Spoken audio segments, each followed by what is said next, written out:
of hail and thunder, but with some bright or sunny spells in between. But actually an improving story across much of Scotland, Northern Ireland, Wales and South West England, where it will turn largely dry and fine through the afternoon, with some lengthy spells of sunshine and feeling warm in that sunshine as well. So we head through the rest of Wednesday then into the evening and overnight. Many of those daytime showers will tend to fade away and it will turn largely dry, clear as well. One or two mist and fog patches developing, particularly across eastern England where we saw those daytime showers. And again, with light winds, it will turn chilly once again. Widely, we could see temperatures falling 7 to 10 degrees in towns and cities, but colder than that, I think, in more rural spots. So as you can move on to Thursday, then the start of the bank holiday weekend, it's looking like actually a very fine picture across the board. Largely dry and fine, lots of sunshine to start the day, light winds once again. We will see some cloud bubbling up through the day, and that could lead to 1 or 2 showers for northern parts of England, but generally in that sunshine, feeling warm, highs of 15 to 22 degrees. Many areas will stay largely fine through the weekend. Still the risk of some showers though, particularly towards the south.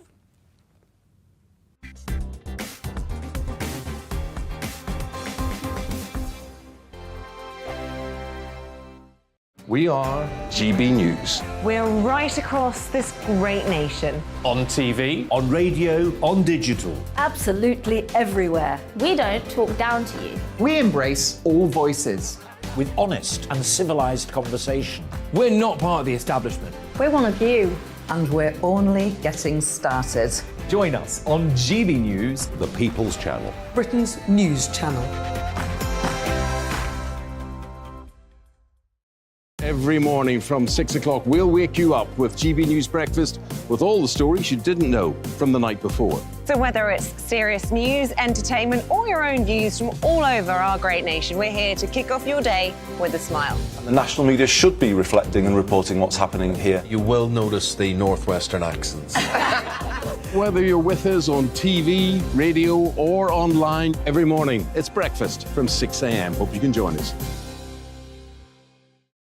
Join us for Ministry of Offence, the comedy panel show that's just like the news, in that the left fights the right and it doesn't really seem to matter who wins. We cover the big stories. It was in fact a troop of baboons and not angry vegans. I like that. And the really important stories. Fat naked cow gets stuck in swimming pool. It's a headline in a lot of local newspapers. Yeah. We're on the same team, Nick. Yeah, but I'm just helping you. Join us for Ministry of Offence, Saturday nights, 8 o'clock on GB News. I'm Dan Wootton. Join me Monday to Thursday from 9 to 11 for the feistiest and most fun news debate on TV, where free speech reigns. I'll bring you a sharp take on the day's biggest stories, bombshell newsmaker interviews, and A-list guests. And I guarantee you, no spin, no bias, no censorship, and no reason to go to bed. That's Dan Wootton tonight, Monday to Thursdays from 9 on GB News.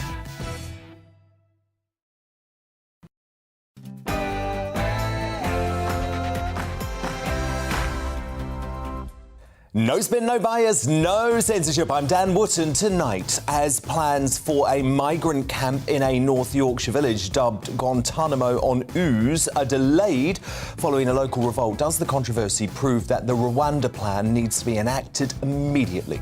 My superstar panel will get stuck into that at 10:30. Tonight, I'm joined by former Daily Star editor Jordan Neeson, Conservative commentator Calvin Robinson and Sunday Mirror political editor Nigel Nelson. But it's not just illegal immigration that should be worrying the Tories. Nigel Farage will be here to explain why he believes controlling legal migration to the country will be pivotal for Boris if he's going to win the next election. Unmissable analysis from Britain's favourite Nigel the Brexit King coming up at 9:40.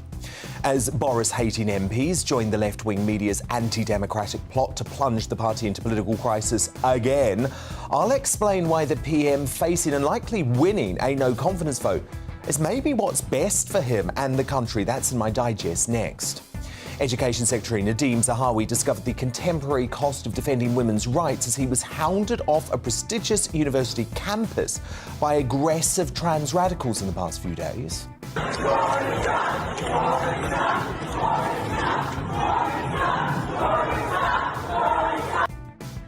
So have hate-filled lefty activists killed off Free Speech University for good? Uncompromising political commentator Richard Taylor is fired up and uncancelled at 10:40. Trans fundamentalists have Ricky Gervais in their censorship crosshairs too. So why aren't comedians standing up to rabid left-wing activists trying to cancel outrageous comedy? Unfiltered funny man Jim Davidson, he's certainly outrageous, and he's tonight's outsider. Of course, Jim wants the comedy industry to stand together or risk being censored for good. Breaking tonight, the Archbishop of Canterbury has claimed that Prince Andrew is, quote, seeking to make amends after settling his sex abuse lawsuit. But can the public really forgive and forget the damage he's done to the monarchy? The Crown's royal historian Robert Lacey gives his view at 10:20. Plus, could this beautiful rendition of our national anthem top the charts for the Queen's Diamond Jubilee weekend?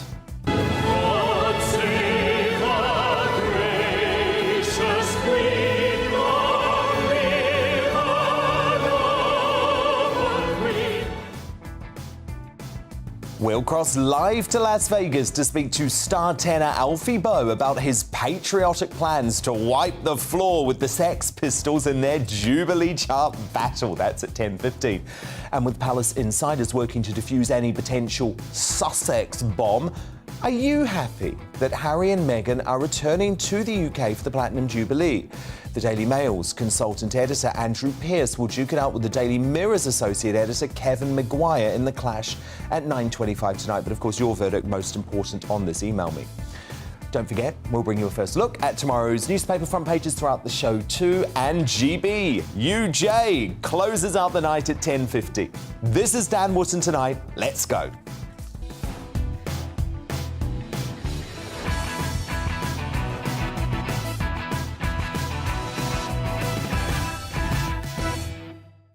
Just one thing first, though. Another university of snowflakes trying to cancel a senior politician for stating the biological fact that a woman is an adult human female. Look at these loser trans radicals at Warwick University hounding the Education Secretary Nadeem Zahawi off campus.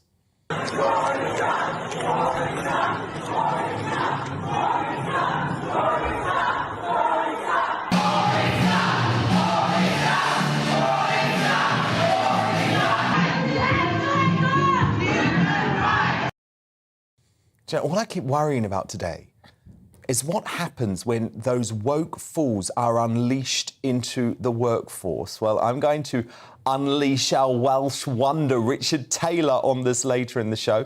That's an uncancelled, although my superstar panel, they're certainly uncancelled all night. Let's have a look at them. And today, I can tell you, they're colour-coordinated in a beautiful swamp green. Isn't that nice of them? The former editor and current columnist at the Daily Star, Dawn Neeson, looking very swampy, Dawn.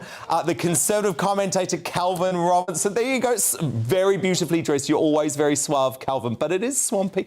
And there he is too. He's part of the political swamp at Westminster, isn't he? Nigel Nelson, political editor of the Sunday Mirror. But I can assure you she's not in swamp green. Thank God. Polly Middlehurst in purple tonight with the 9 p.m. headlines.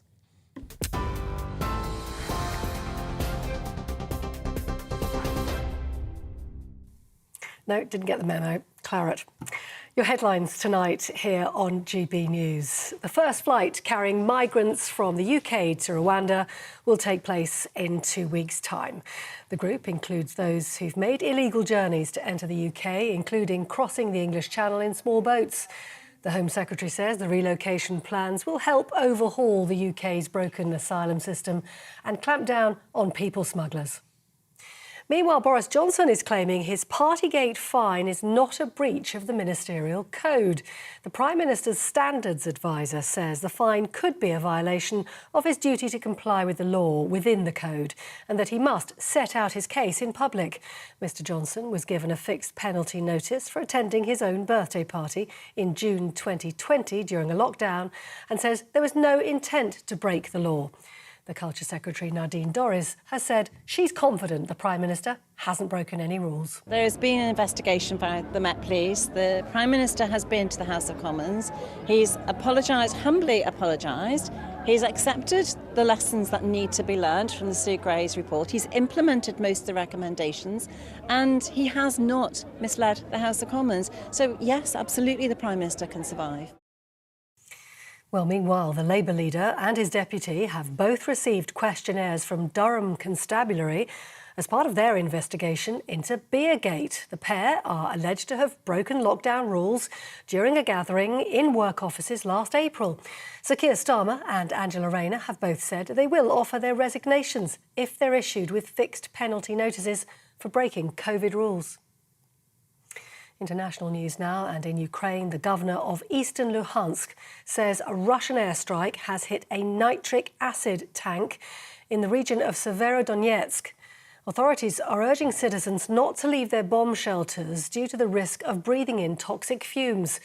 Russian forces now have control of around half of the eastern city, and much of the infrastructure is facing daily heavy bombardment, with thousands of civilians believed to be trapped. Meanwhile, the EU has agreed to stop 90% of oil imports from Russia by the end of this year.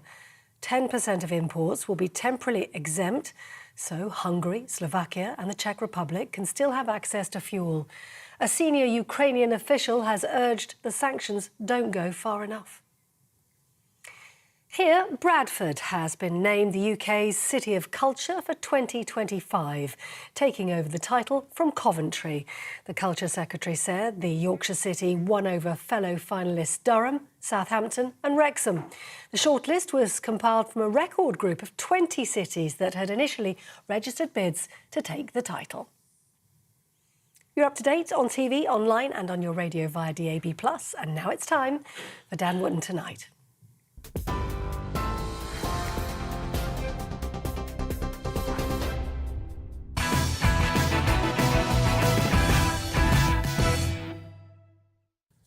Wet Tories are now in total self-destruct mode.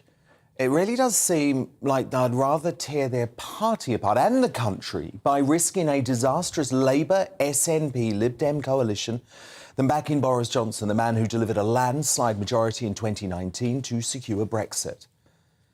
Now, has this government been perfect?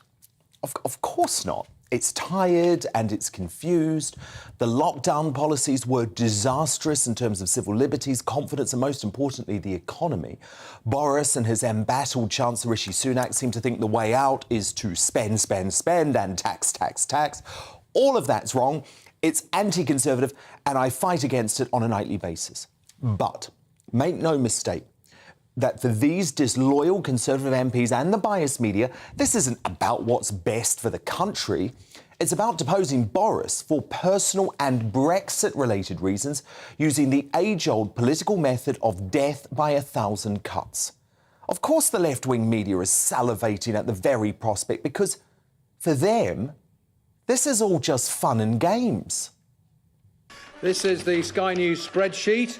It shows that 24 MPs have publicly called for the Prime Minister to go. Enough MPs are feeling angry enough about Boris Johnson, about his leadership, about the government and how it's performing, that they're now willing to say that they've put in letters, even if they've done it before and not told us. It's bang up to date with those latest names on it. The drip, drip, drip is turning into quite the steady stream. Well, if the Prime Minister thought that the parliamentary recess, when MPs go back to their constituencies, would mean an end to his troubles, I think he was badly mistaken. Think how cool your kids would think you are if your letter of no confidence announcement was played out on Capital Extra. How much pressure is the Prime Minister under right now? Well, he's clearly in trouble. Just a game. Just a complete game for all of those folk. Politics for them is sport. They live in the pathetically out-of-touch Westminster bubble. They don't care about this cost of living crisis because they've got rich mummy and daddies who gave them lovely homes in North London where they host their privileged little dinner parties and plot to bring down the government and dream, by the way, of the day Prime Minister Starmer takes us back into the goddamn European Union. The crisis encircling Boris Johnson has been largely created by the media. A media who no longer feel like they can simply report on political crises, but have to become activist players.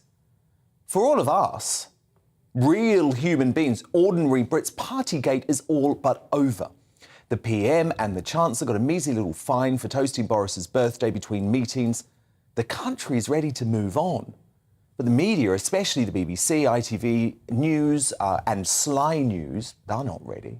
After all, how many times have they told us this year alone that a confidence vote is inevitable and imminent, only for it not to happen?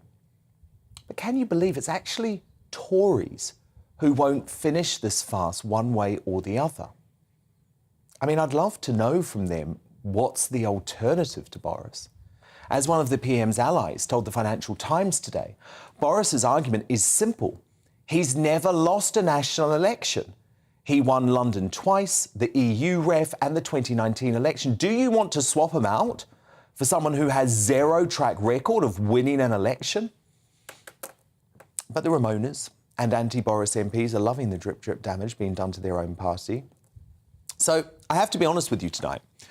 I'm actually getting close to feeling that the best thing that could happen to Boris right now is a confidence vote. He would almost certainly win. And then he'd be secure in the leadership for the next year, where he could finally focus on what really matters.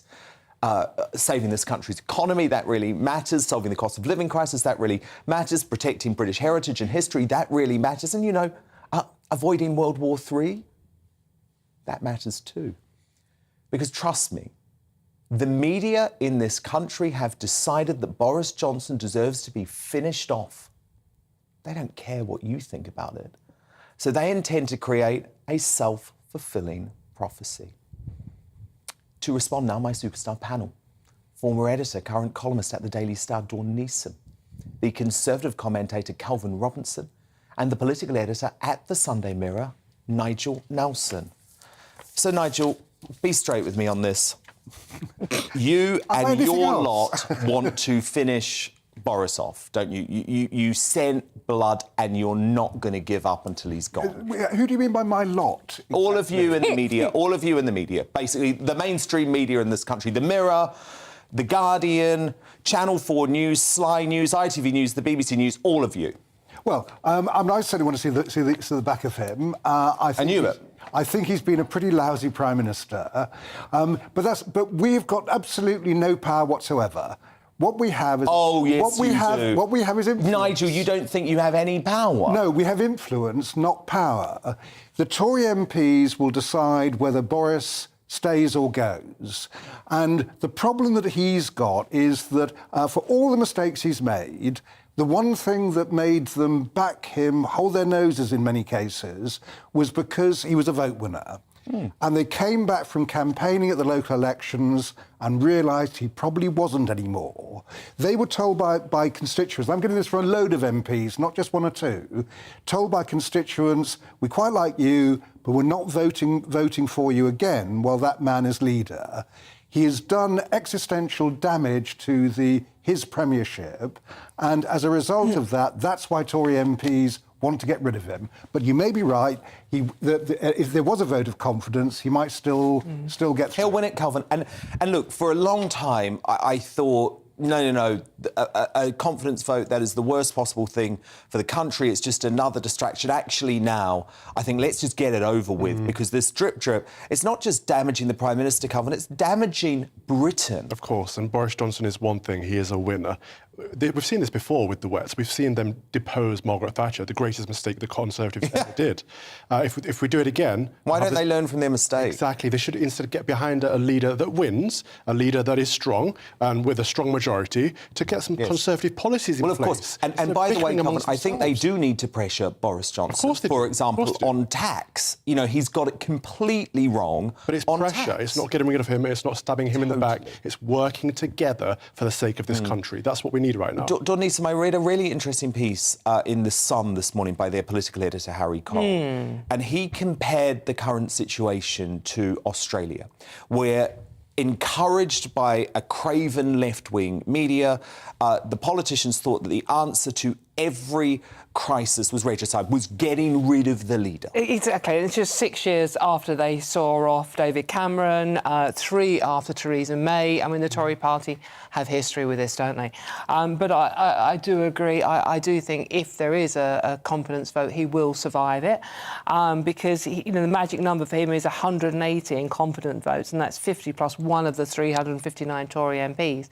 He's already got 178 of them literally on the pay list. So he will survive, I think, which means he's been there. Explain that. What does that mean, Dawn? So people work for him in official capacity? Absolutely. So there are MPs that have been given parliamentary, cabinet jobs. Ministers' jobs, they've got money. They've got, absolutely, Yeah. so they're being paid. So, Nigel, they're meant, because of collective cabinet responsibility, they're meant to stay loyal to Boris Johnson, even in a confidence vote. Well, there's that, but I mean, what they don't want to do is lose their jobs. They're human, and they rather like the job they've got. So they'd rather. But this is, I think, this is the thing with all of these no confidence votes: is are they doing it for their constituents, or are they doing it to protect their own backsides? A lot of the people that have registered unrest with Boris Johnson are the Red Wall constituents who will lose to Labour, and a lot in the South who will lose to the Lib Dems. I think that's his biggest worry at the moment. Exactly.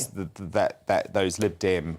This is a problem. I mean, the MPs who are most sort of vitriolic against Boris Johnson, they're the ones in traditional Tory seats, but they're Lib Dem facing. So the people who are telling them on the doorstep that Boris has got to go will never vote Labour, but they will vote Lib Dem. So those are the MPs who are most worried. Yeah. The whole Partygate thing, again, I'm just taking this anecdotally from the MPs who talk to me, the whole Partygate thing doesn't seem to play out big time in working class constituencies. No, they're over it. Where it is, it's the wealthy Tory seats, they're the people who are most angry. But who do they want to replace him with? Well, replace him as the next Prime Minister. Yeah. Oh, well, I mean, there are a number of people out there. So you've got Jeremy Hunt, who's obviously... Oh, God! Hang on. Seriously. Before you rub Jeremy Hunt cannot be Prime Minister of this country. He will not be Prime Minister of this country. The Tory party is not stupid. He's only just started. Give him time. OK, but he's Jeremy the one Hunt. name. We've got him out of the way. Liz Put him in the trash. Liz Truss might be the favourite of the membership. Yes. You've got... I think she'd do a good job. Tom Tugendhat, who seems to be quite keen on the leadership. There should be a number of other people who will pop out of the woodwork, maybe Ben Wallace, maybe Nadim Zahawi. But certainly those three, I think, are the ones who you're looking at for the replacement should it get that far. What is also going to go in Boris's favour is Labour also going through the crisis. They have got a complete split in the Labour Party at the moment with Keir Starmer, haven't they? And they do. He's not fully backed by his entire party either. No, and certainly not the left of his party. Calvin, what worries me, though, I mean, so just the mere mention of the name Jeremy Hunt fills me with terror. Well, worse than that, Nadim Zahawi, the ex-vaccine minister, well, and after his track record, hell no. He was very good as a vaccine minister. I think the thing that we have to very good at pushing the vaccine, yeah. Calvin, I think the thing we have to think about is a replacement going to be any better?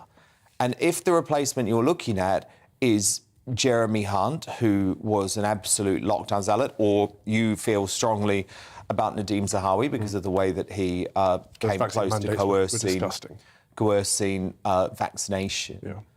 You know, actually, Boris is a stronger option. Yeah, of course. I mean, with he's not perfect. We know he's not perfect. We accept Truss that. and Tugendhat, we'd have a good Liberal and a good Conservative. That would be interesting. But they're not winners in the same way that Boris Johnson is. No one is. No, indeed. Calvin Robinson, Nigel Nelson, Dawn Leeson, my superstar panel, and they are here all night. But coming up, as legal immigration, soars alongside illegal migration, have Brexiteers been bamboozled by Boris over the issue? Well, Nigel Farage joins me to discuss this pivotal issue that he thinks the PM needs to tackle if he wants to win the next general election. That's at 9:40. But up next in The Clash, are you happy? It's a very simple question. Are you happy that the Duke and Duchess of Woke are heading back to the UK for the Platinum Jubilee? Can't say I am. And neither is the Daily Mail's consultant editor Andrew Pearce. He'll be duking it out with his old pal, the Daily Mirror's associate editor Kevin Maguire shortly. But I want to know what you think. Most email me, dan@gbnews.uk. Tweet me using the handle @gbnews. We have our poll running there too. The results, which will be fascinating after the break.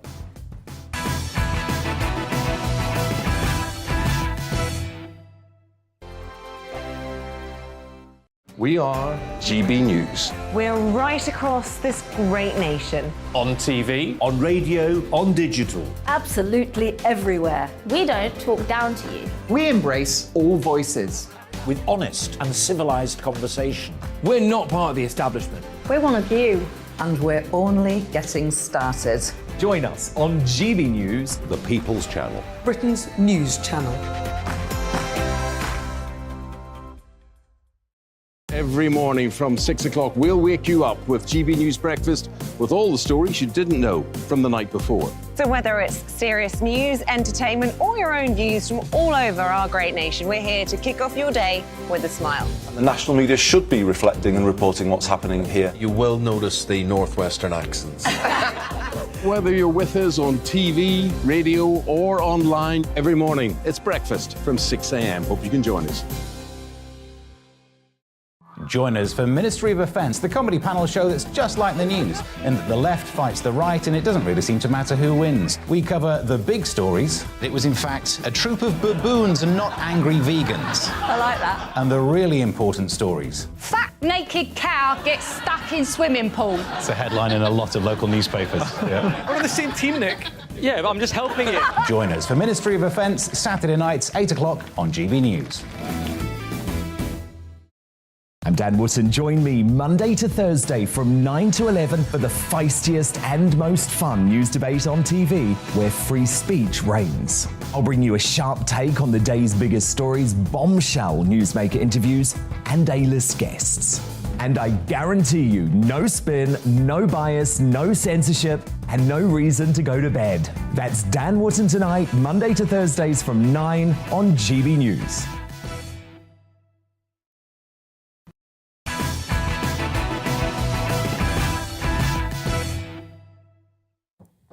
Nigel Farage and Jim Davidson still coming up this hour, but first it's time for The Clash.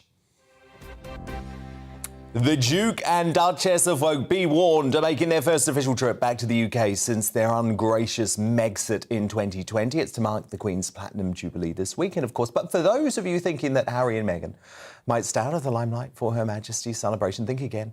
According to the Daily Telegraph's very well-connected Camilla Tominay, royal staff are working tirelessly to remove any flashpoints with the couple amid rumours of a Sussex bomb, similar to last year's Oprah interview dropping during the Jubilee celebrations. And while the pair have reportedly promised to be on their best behaviour, royal biographer Angela Levin told GB News that she isn't convinced. The Queen has held out a sort of peaceful, olive branch to them because she wants everyone to be one of a family. And I understand that, because if she wants everyone to be together, everyone in this country, everyone in the Commonwealth, you can't then sort of allow your family to have a big row and be difficult. So I think she was trying to say to the press and everyone, please be kind and let us all try and get together. But I don't think Harry and Meghan can be trusted anymore. I think she's right, especially given the couple's behaviour has been unpredictable of late. I mean, there was the whistle-stop visit to the Queen last month, which they then told all about in a US TV interview, followed by Meghan's recent appearance at the Texas shooting memorial while snubbing her stroke-stricken father Thomas Markle just down the road. So it's understandable that royal courtiers are concerned the pair may upstage the Queen. So with 2 days until Jubilee celebrations begin, are you happy? Are you happy that the Sussexes are returning to the UK for the Jubilee? Let me know what you think. Dan at gbnews.uk. Tweet me at gbnews. We've got a Twitter poll running there too. The results shortly. But to help you make up your mind, I'm joined by the consultant editor for the Daily Mail, Andrew Pearson, the associate editor for the Daily Mirror, Kevin Maguire. Good evening, both. Andrew, are you with me? And you just say, can't you just stay away? You don't want to be part of the royal family, so why are you part of the Jubilee? Well, you know why they're coming, Dan, because they've got to be back in the bosom of the royal family if they're to justify a $1 million they're being paid by Netflix. Netflix didn't hire them because of Meghan Markle's rather limited acting abilities in a TV series I can't even remember. They hired them because Harry is a royal. He's the Queen's grandson. So that's why they're coming back. But Angela Levin's quite right. I simply don't trust them. When Harry came to see his grandmother and they had a nice private chat, he blabbed it all over the television in America, saying how he'd been to Britain. He had to make sure she was being protected. Who from? Him, most likely. And of course, we know he's got a book coming out later this year, Dan, and the only reason publishers are paying a huge advance for it is because he's going to pour even more oil on troubled waters with the royal family. Apparently, he's going to stick it to Camilla, who's going to be our next queen. Kevin Maguire, I mean, that's treacherous, isn't it? Surely we shouldn't even let them in. Danny's a British citizen. He's entitled to come here. And Dan, you and Andrew would be the first to slag him off if he didn't come with Meghan. You'd be saying he's boycotting it. It's absolutely terrible. Look, he can't win now with you, can he? And you're in favour of the hereditary principle of the monarchy. I'm not. I wouldn't mind if they all moved to America and saved us a lot of money and trouble. But you want to be careful and hope structural engineers have made sure the balcony at Buckingham Palace is safe, because if there's a balcony tragedy over the weekend, it'll be King Harry and Queen Meghan, because they're not going to be allowed on. Of course, his mother would have wanted him to come back, and his grandmother, his granny, his nana, will want him there. She'll want the whole family around on this celebration. So I think Andrew, he was always griping. That's what he does. He gripes all the time. And he's griping now. You should just say, yep, they have behaved badly in the past, unquestionably about that. But you think, whoa, if I'm a monarchist, I want to get them all back together, because in some ways, Harry and Meghan are the future of the monarchy. When they were really popular before they fell out, the Queen, they were doing really well. What Kevin's saying about the Queen might be true, Andrew, but that's certainly not how the rest of the family feel. I've been speaking to a lot of my royal sources over the past few weeks, and they all tell me they view Harry and Meghan's presence very negatively. They're taking a keep calm and carry on approach, but in a fascinating twist, you might say, Andrew, given the public perception, they feel much more comfortable about spending time with Prince Andrew than they do Harry and Meghan. Yeah, look, if they were bringing a Netflix camera crew in tow, you might think they could be a bit more trusted, but they're bringing the camera crew to film as much as they can. They'll be filming stuff from the royal estate.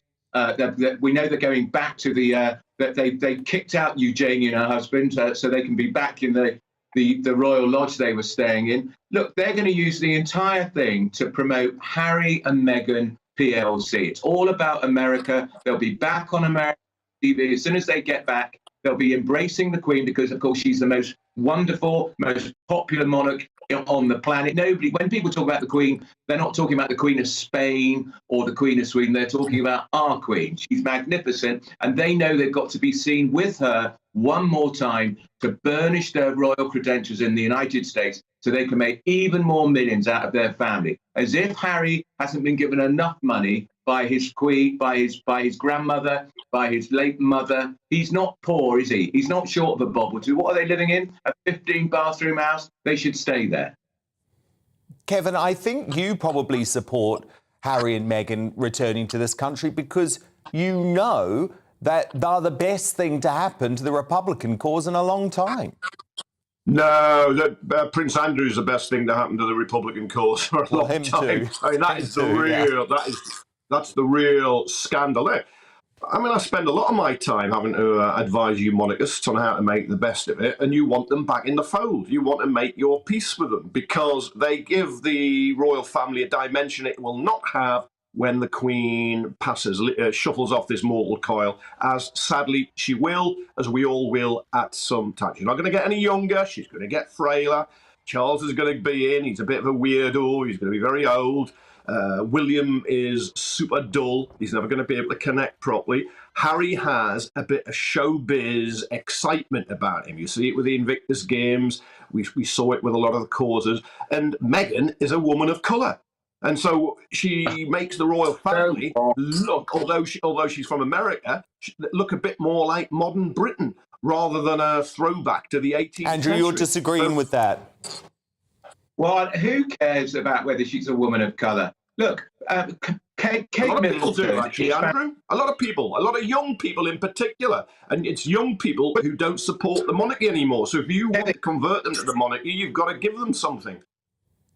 Meghan Markle won't convert anybody to the monarchy because all she does is bitch and moan and complain about the whole time about poor me. She's had a pretty gilded, privileged life when she married into the royal family. Millions of people were there. I was there in Windsor, Kevin, when they got married. There was a great outpouring of love and affection for that couple. She's blown it because she's so self-indulgent. She thought the world would fall at her feet. She can't bear being one step behind Harry, and she hates even more being 2 steps behind Catherine Middleton, who's a future queen. She's a calculating woman, and she calculated, I think, very early on, I don't like this royal life. I don't like opening plaques in windy, wet Wales on a Saturday afternoon. I want to get back to Hollywood, and I can milk my connections to that family for all it's worth. And that's what they've both been doing ever since. And it's a real shame, really. I remember the wedding in Windsor, and I remember the huge cost to the public purse for it. And I don't deny, I think she can be very abrasive with staff. I've heard stories myself. She's a ruthless social... Oh, what have you heard? What have you heard? Come on. That does not mean she might also be the victim of snobbery and racism. So what have you heard? What have you heard? What with her, that she treats staff pretty rudely, is what I heard. I mean, I'll have different sources to you, Dan, and I'll accept that you and Andrew have probably got better royal sources. No, I've heard the same thing. To me. I've heard the same thing. She treated her staff at Kensington Palace appallingly, and Andrew, that was one of the reasons that she fell out with Kate Middleton, because Kate simply wasn't going to allow her to treat staff at Kensington Palace that way. And believe me, Andrew, those staff won't be looking forward to the return of the Sussexes. Yes. And there is an investigation underway into how she behaved. Bullying investigation, yeah. She's just so regal. I think she thought, being a duchess, that everybody would bow and scrape and that she could just click her fingers. She's been reading too many books, the sort that Kevin thinks still exist in the royal family. It's a normal family which do a lot of really... A normal family? I knew that would annoy you, Kevin. You're joking. Which normal family do you know has servants and Okay, well, I'll tell you about one normal family that I know, the Markle family, and I've got to know them a lot over the past few years. Andrew Pierce, doesn't it say a lot about Meghan that she didn't take a 3.5-hour drive down the road to see her father, who had suffered a serious stroke and was suffering very badly in a hospital, but she instead got on a plane with her Netflix crew in tow to secure a photo opportunity, really, at the Texas school shooting site? Look, there's a pattern of behaviour here, Dan, because she has no contact with any of her family now, or her father. Apart from her mum. Died, and now Harry's got no contact with his family either. A pattern of behaviour there. It's her influence, but Harry should have stood up to her. Family ties should be much stronger. They don't matter a thing to her, and it seems they don't matter very much to Harry either. Kevin, I just want to ask you finally, how are you celebrating? How are you celebrating the Platinum Jubilee this weekend? Yeah, that assumption I'm going to be celebrating. I've got my mugs, 70 years of benefits. I mean, they are living on Welfare Street, aren't they? We know that. Everyone who wants to wave their little flag and have a street party, I hope it's dry for you, sunny, and you have a lovely time, but leave me out. I will be with the vast majority of Britons who don't go along to a Jubilee party. I'll just have a nice long weekend with an extra bank holiday. That's what I'll do. But those who want to celebrate, good for you. But I'm not going to celebrate 70 years of hereditary privilege. Sorry, I believe in democracy and merit and people getting on, Absolutely. not being born into You are in the minority wealth. on this one. You're in the minority. Associate Editor for the Daily Mirror, Kevin McGuire, and the Consultant Editor for the Daily Mail, Andrew Pierce. Have a very good Platinum Jubilee, both of you. So who do you agree with on this? Jules on Twitter says, no, I'm not happy. I want to see them as little as possible. It's very generous of the royals allowing them a place at these events. From Sentinel, Harry is British and his family are here, so I see no reason for him not to visit his grandmother. People can have any opinion they like, but his family dispute is none of the public's business. I would argue, Sentinel, they've made it the public's business by talking about it all the time. And from Julian on email, are Harry and Meghan coming back to the UK for family reasons or to sex up the Netflix documentary and make money? I think it's the latter. Yeah, forget keeping up with the Kardashians. It's keeping up with the Sussexes, isn't it? Your verdict is now in. Just 14% of you are happy that Harry and Meghan are returning to the Jubilee. 86% of you wish they would stay in America. It might be a bit of a rude welcome party, I imagine, for the Sussexes over the coming days. Now, coming up, after the trans lobby tries to censor Ricky Gervais yet again, why aren't more comedians standing up for free speech? Well, one man who's never been afraid of the cancel culture lefties, Jim Davidson, is our outsider at 9:50. But next, should the Tories be worried about losing the next election if they don't start listening to people's genuine concerns about the high levels of legal immigration? Not illegal immigration, legal migration. Mr. Brexit himself, Nigel Farage, here to give his unmissable analysis next.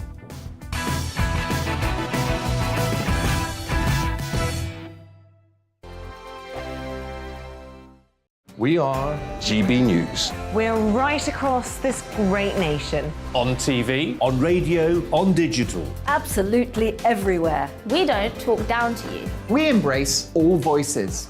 With honest and civilised conversation. We're not part of the establishment. We're one of you. And we're only getting started. Join us on GB News, The People's Channel. Britain's news channel.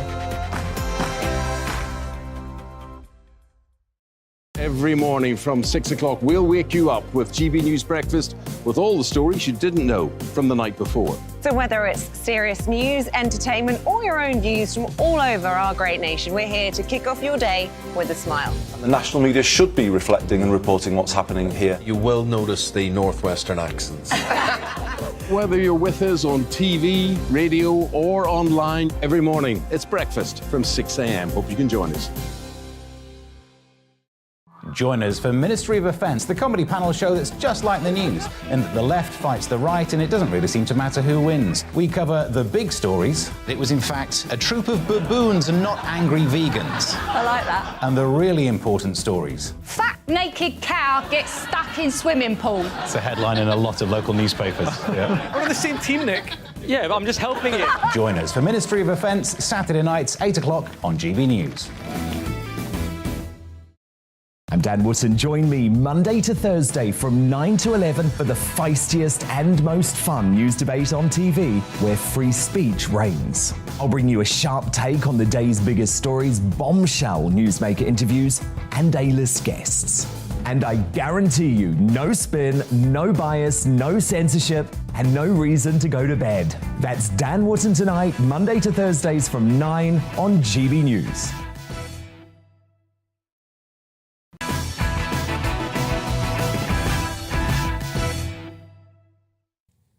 Jim Davidson and Richard Taylor coming up, but breaking tonight. The Home Office has confirmed the first removal flight of illegal immigrants to Rwanda will take off from the UK on June the 14th. It comes as GB News has exclusively revealed that up to 30,000 hotel rooms are being booked by the Home Office daily to house asylum seekers while their claims are being processed, costing taxpayers some £5 million a day.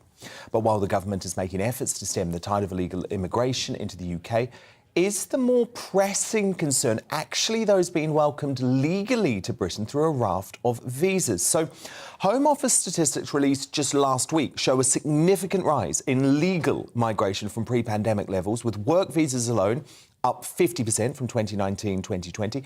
Study visas have also rocketed 58%, while visas granted for family reasons are up 68%. And as Claire Fogers writes in The Times, 1 million people, roughly the number living in Birmingham, the populations of Edinburgh and Cardiff combined, just over 1 million people is also the number of foreign citizens offered visas to live in the UK last year. This version of taking back control is different, I imagine, from that anticipated by millions of Brexit voters. With growing strains on housing, healthcare and schools, is in fact legal migration to Britain the biggest political issue ahead of the next election, and it's been virtually completely ignored by mainstream broadcasters and the political class. Well, as ever, Nigel Farage has been ahead of the curve on this issue for many years, and he joins me now. Nigel, I was watching your show earlier in the week where you also reference this column by Claire, because it was a rare moment, wasn't it, where the mainstream media, a mainstream liberal newspaper like The Times, actually even talked about legal migration. Well, absolutely, Dan. And I mean, I've been saying for years that the rapid increase in the size of the British population is having a direct impact on people's lives. Whether it's smart motorways, why do you think we got those? Because there are more people and more cars on the road. Whether it's lack of access to GP appointments because nobody had planned for this level of population increase. Whether it's because you can't get your kid into the local primary school, they get on a bus and go 15, 20 miles away in rural parts of Lincolnshire, as has been happening. Think about this. The population of Great Britain, or the United Kingdom as it now is, has risen by 10 million since Tony Blair took power 25 years ago. 10 million. And 84% of that is directly as a result of immigration. Please don't tell me that our quality of life has improved as a result of it. It has not. It's made housing unaffordable. It's made all the things that people in their 60s and 70s took as normal parts of life unaffordable, impossible to their grandchildren. And at the same time, our productivity as a nation has now fallen so much, we're 18% behind France, who've never liked work very much, it seemed to me. So none of this actually works. And the answer to all of it is we must have more immigration. In fact, we're being told that labour shortages now are because all the EU nationals have gone home.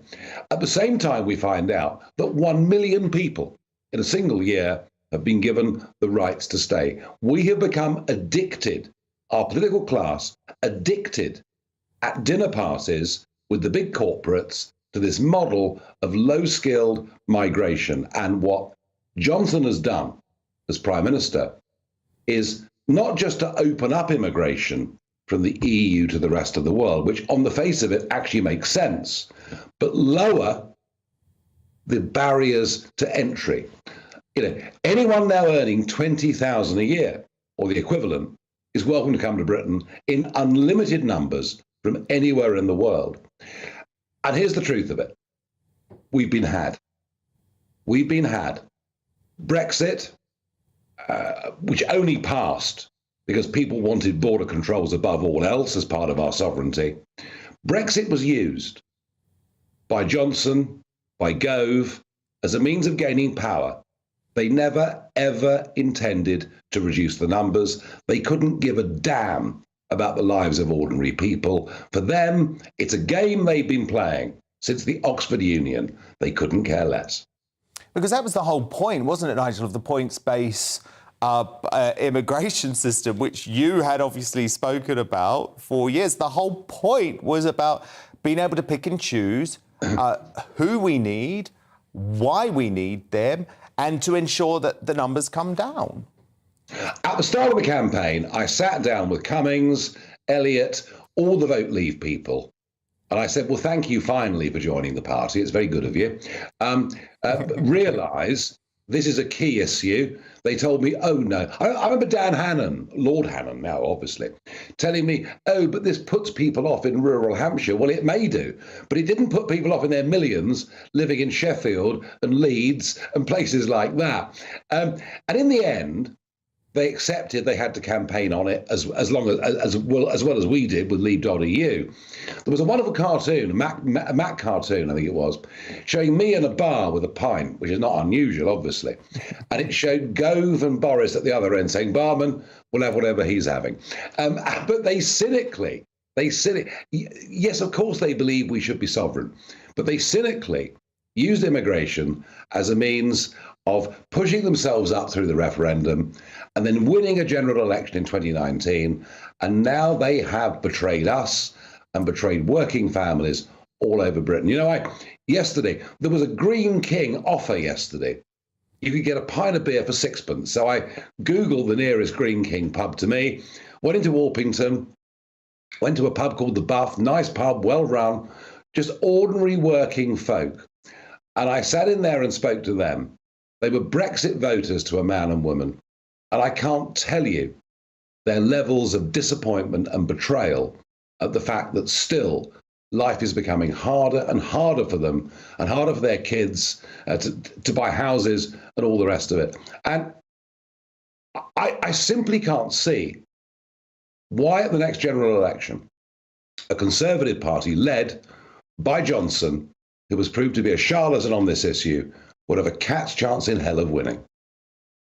Can have a huge influence on this issue, though, because if you look at the Channel migrant crisis, which is now covered in the mainstream media, it wasn't for a very long time, and it was only you going out there, you bringing it to attention, coming on shows like my former show on Talk Radio, we started talking about, and then, of course, the launch of GBNews, and we've put a real focus on it. But you have to admit now, the mainstream media, they have caught up. They've realised that they can no longer ignore this issue, and they do cover it. Yeah. Do you think the same thing could happen when it comes to legal migration too, if you continue to raise it like this? What, to admit they've been wrong for 50 years? No, no, no. The narrative is we're a nation of migrants. It's all been, our entirety of our success has been based on it. No, I think for them to face the facts of life, that a population on a very limited island in terms of space, growing as rapidly as it has, the diminution of the quality of life for most people, they'll never admit that. And Dan, here's the truth of it. Here's the truth of it. As with so many other issues, these conversations go on within 3 or 4 postcodes in the centre of London. And they say things, oh, but darling, the new nanny from Slovenia. I mean, she's marvellous. Oh, and she's so cheap. I mean, oh, and we've got a new gardener from Eritrea. He's absolutely marvellous. And that's the conversation they have. And here's the truth of it. Here's the truth of it. Mass uncontrolled immigration with limitless population rise is very, very good for the rich and very, very good for those that run big corporate companies. Why should they give a damn about anybody else?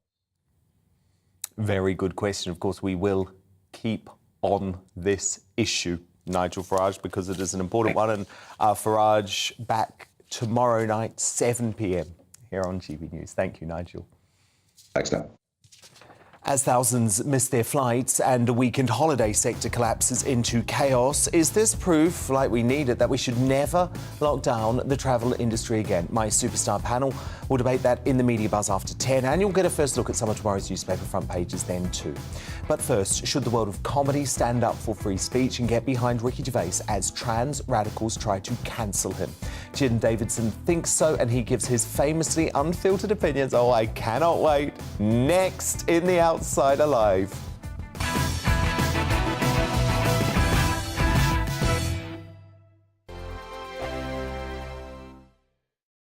We are GB News. We're right across this great nation. On TV, on radio, on digital. Absolutely everywhere. We don't talk down to you. We embrace all voices.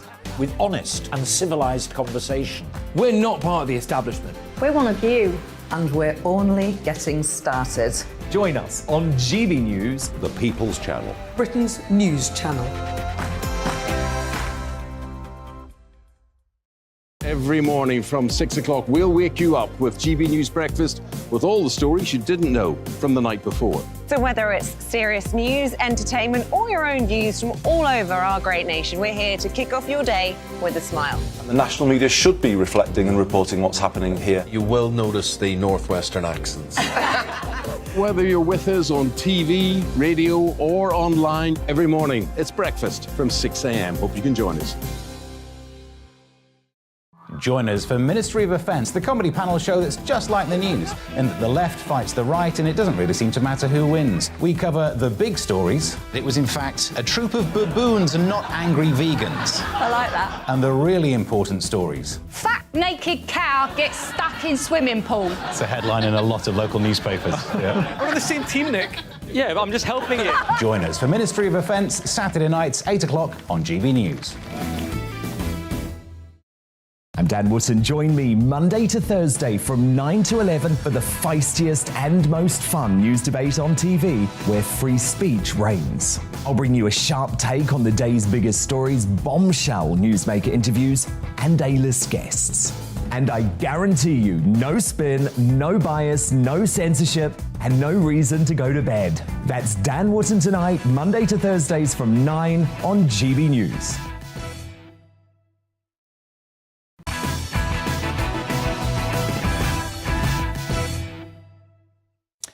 We'll have a first look at tomorrow's newspaper front pages coming up, but now Jim Davidson is tonight's outsider.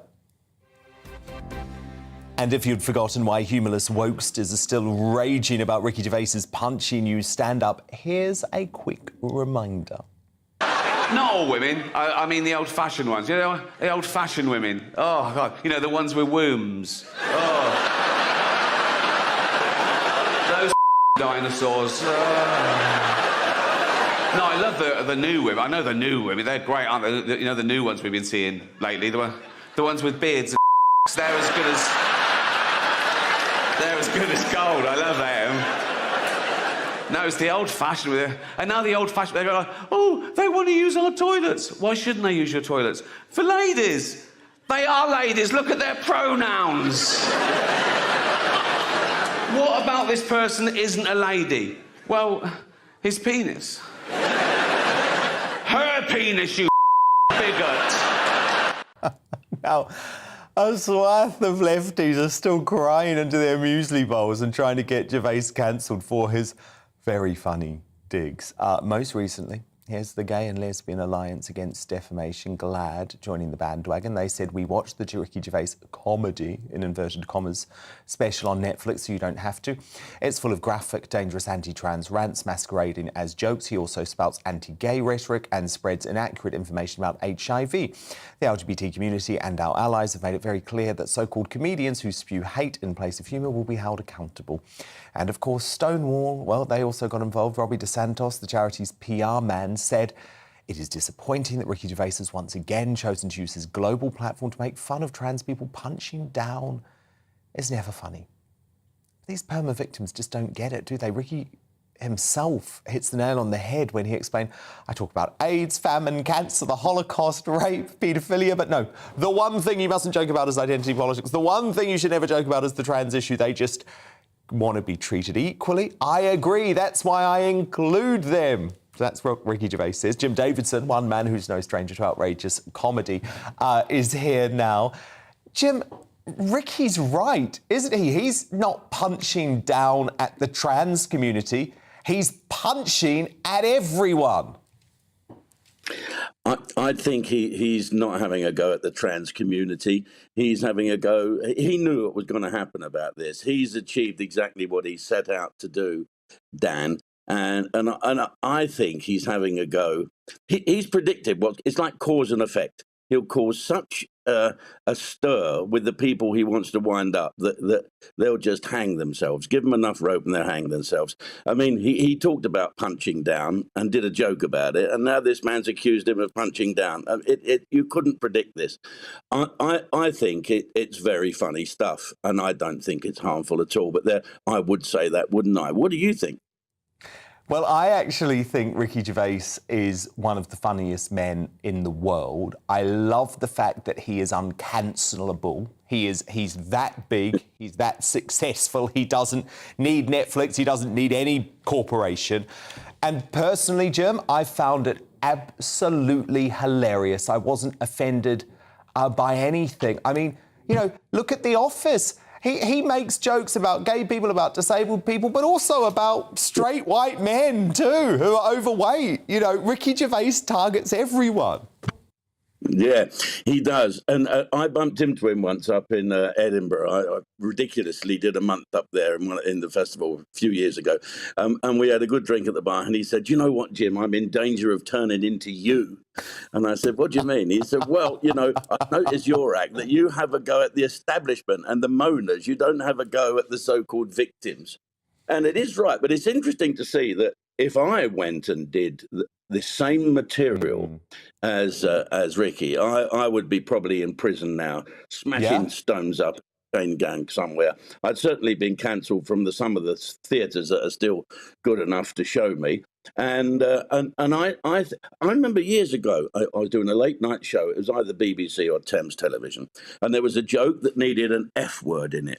And I said, "Can I use this F word?" And they said, "No." I said, well, hang on, I just saw Billy Connolly last night at the same time on television. He used the F word. And they said to me, a Billy Connolly F word is different to a Jim Davidson F word. And I think that's it. Now, what you've got to ask yourself, Dan, and ladies and gentlemen watching this, did Ricky set out to upset? Because he'll admit himself, he's not the greatest stand-up in the world. His material is brilliant, and he delivers it in a style all of his own. Did he set out to upset? If he did, then he's hit exactly the people he wanted to hit. His actors worked a treat. I found it hysterical. And now it seems to be fashionable that the trans lobby are now getting upset. 6 months ago, it was the BLM lobby getting upset. What's it going to be in 6 months' time? I don't know. The forgotten Conservative Party are on the march. That will be what it is. It's all of it. Someone is there to be upset, and Ricky's hit them right between the eyes. He's proved the point. Very, very funny. No, he has. But I think you're also right to say, Jim, that if it had been you, Roy Chubby Brown delivering these jokes, there would be complete and total outrage and you would be cancelled. But what I hope, Jim, is that by Netflix standing by folk like Dave Chappelle and Ricky Gervais, that starts filtering down into the rest of the comedy world, which had become very, very woke. Very woke.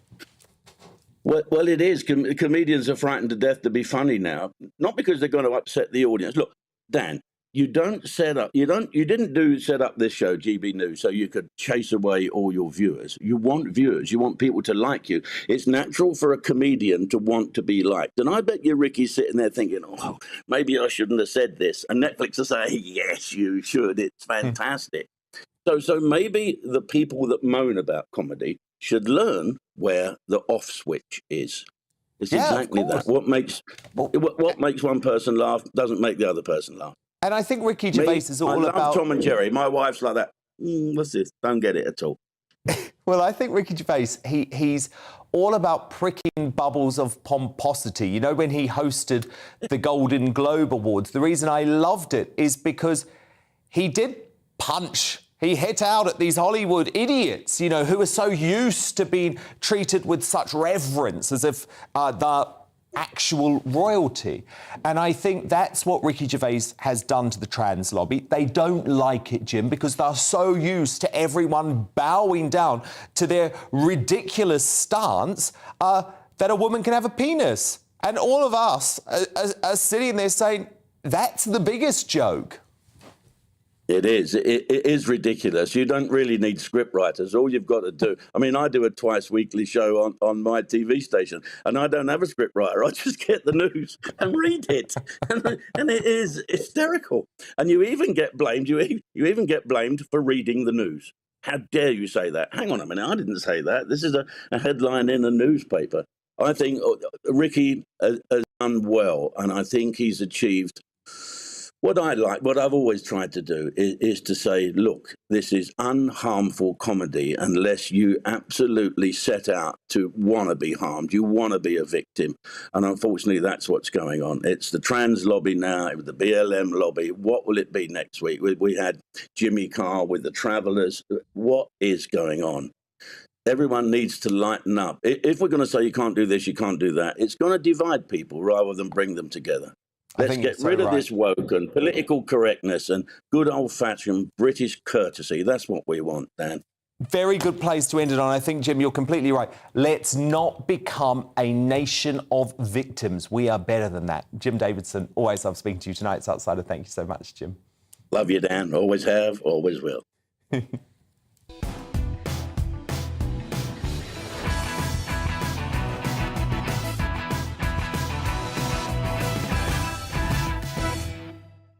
It's 10 p.m. I'm Dan Wootton, and breaking tonight, ready for takeoff. As it's announced, the first Rwanda migrant flight commences on June the 14th. Is the brewing asylum seeker row and so-called Guantanamo on ooze proof that the scheme needs to launch immediately? My superstar panel will get stuck into that during the hour. Tonight, I'm joined by former Daily Star editor Dawn Neeson, Conservative commentator Calvin Robinson, and Sunday Mirror political editor Nigel Nelson.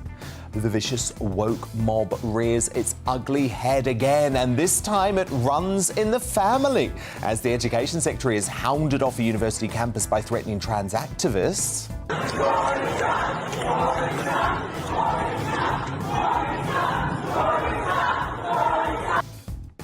Are inclusive Be Kind campaigners guilty of whipping up the so-called hate they claim to fight against? Well, one of those cretins is the son of former Labour grandees Yvette Cooper and Ed Balls. Political commentator and broadcaster Richard Taylor gives his take on those scenes in Uncancelled at 10:40.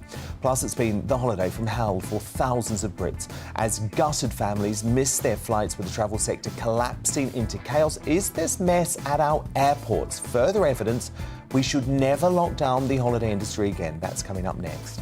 And good Lord, what an intervention. Just days before the Queen's Platinum celebrations, the Archbishop of Canterbury calls on Brits to forgive Prince Andrew after his sex abuse lawsuit, dramatically claiming he is seeking to make amends. The Crown's royal historian Robert Lacey gives his take on Justin Welby's outburst at 10:20. And from treading boards in the West End to now belting out the national anthem.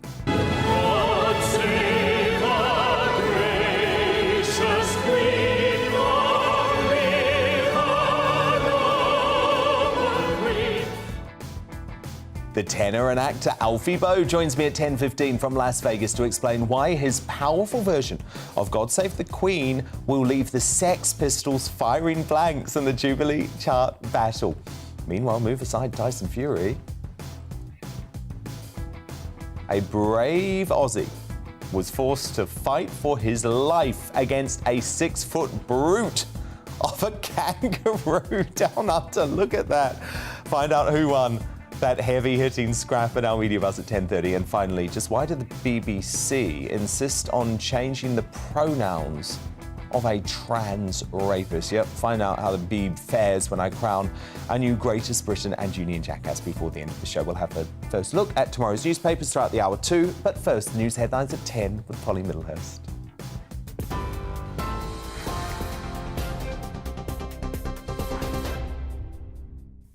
Dan, thank you. Good evening. The top stories tonight. The first flight carrying migrants from the UK to Rwanda will take place in 2 weeks' time. The group will include those who've made illegal journeys to enter the UK, including crossing the English Channel in small boats. The Home Secretary says the relocation plans will help overhaul the UK's broken asylum system and clamp down on people smugglers. Boris Johnson claims his Partygate fine is not a breach of the ministerial code. The Prime Minister's standards advisor says the fine could be a violation of his duty to comply with the law within the code and that he must set out his case in public. Mr Johnson was given a fixed penalty notice for attending his own birthday party in June 2020 during a lockdown and says there was no intent to break the law. The Culture Secretary, Nadine Dorries, has said she's confident the Prime Minister hasn't broken any rules. There has been an investigation by the Met Police. The Prime Minister has been to the House of Commons. He's apologised, humbly apologised. He's accepted the lessons that need to be learned from the Sue Gray's report. He's implemented most of the recommendations and he has not misled the House of Commons. So yes, absolutely the Prime Minister can survive. Meanwhile, Labour MPs say all Conservative MPs need to take this very seriously. It's not just about the rules of parties now, it's about the rules of being a minister and whether or not he should stay because of that. So if such a respected person as Lord Guy, the ethics advisor, is saying that this is the whole issue of whether Boris Johnson has broken the ministerial code is seriously in question, then I think this is it's an important new development that Conservative MPs will really have to listen to. But the Labour leader and his deputy have both received questionnaires from Durham Constabulary as part of their investigation into Beergate. The pair are alleged to have broken lockdown rules during a gathering in work offices last April. Sir Keir Starmer and Angela Rayner have both said they'll offer resignations if they're issued with fixed penalty notices, like the Prime Minister, for breaking COVID rules. International news, and in Ukraine, the governor of Luhansk region has said Russia now controls most of the eastern city of Severodonetsk. There's been an all-out assault by Russian forces to take control of the strategic town over the last few days, and the authorities are warning civilians not to leave their bomb shelters following a Russian airstrike on a chemical plant. Meanwhile, in the southern part of Kherson, Russian forces have shut down all telecommunications. You're up to date on TV, online and on your radio via DAB+. You're with GB News, and it's Dan Wootton tonight.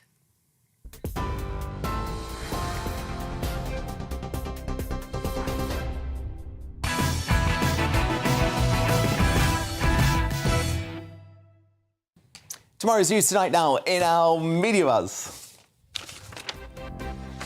First front pages have just been handed to me. Let's get straight to them. The Independent leads with calls for Boris Johnson to extend free school meals over the summer holidays for more than 1 million children who could go hungry.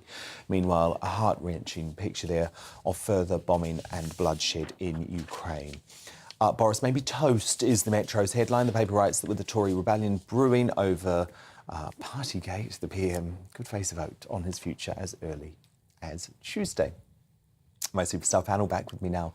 Former editor, current columnist at the Daily Star, Dawn Neeson, the Conservative commentator, Calvin Robertson, political editor at the Sunday Mirror, Nigel Nelson. Now, total carnage has erupted at British airports this week, with overwhelmed airlines cancelling flights at the very last minute. Holidaymakers who were hoping to take advantage of school half-term and, of course, the Platinum Jubilee weekend encountered hours-long queues for check-in, with some left in tears after finding out they wouldn't be going away at all. German holiday giant TUI has cancelled 380 flights to and from Manchester Airport in the next month, and yesterday EasyJet axed 32 flights from its main base at Gatwick Airport. For these already struggling holiday firms, it will mean they now face paying out millions in compensation. Now, what cannot be forgotten is that the deciding factor in all of this chaos is the travel industry massively suffering from the draconian lockdowns over the past 2 years. So let's take a closer look at the devastating toll travel restrictions have on the industry.